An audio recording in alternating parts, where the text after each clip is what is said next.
Thank you for joining me for 3 minutes of Bible. If you haven't subscribed, do it now. Today's Bible verse is from Isaiah chapter 26 and verse 3. You will keep in perfect peace those whose minds are steadfast because they trust in you. Well, that sounds great. I'd love some perfect peace today. But hold on, is this a Bible verse written for you? After all, it was written 2,700 years ago. How can it be for you? Well, the context suggests that it might be. Verse 1 of the chapter sets this prophecy of Isaiah in what he calls that day. And that day, we learn, is the time when God will set all things straight.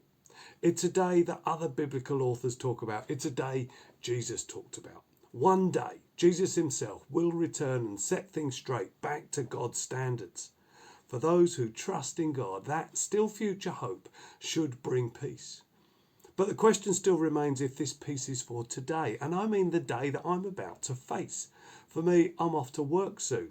Work I enjoy, but nonetheless will exhaust me, particularly as I've been ill for a few weeks. I have jobs to do that are behind schedule, and some of what I've done recently might not be up to the expected standard of others. In fact, stopping to think about all that's keeping peace at bay in my life, then God's got his work cut out, bringing perfect peace to me. But is that God's job to bring me peace? No, he's already done all that's required. What stops my peace ultimately is how I respond to what God's done. I need to trust him. Actively trusting God means I start today with prayer, with Bible, with song, and ongoing prayer through the day.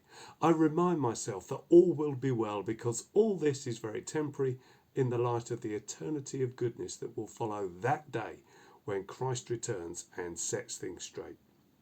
I carry a verse with me engraved on a golden ring that's about trusting God. As for me and my house, we will serve the Lord.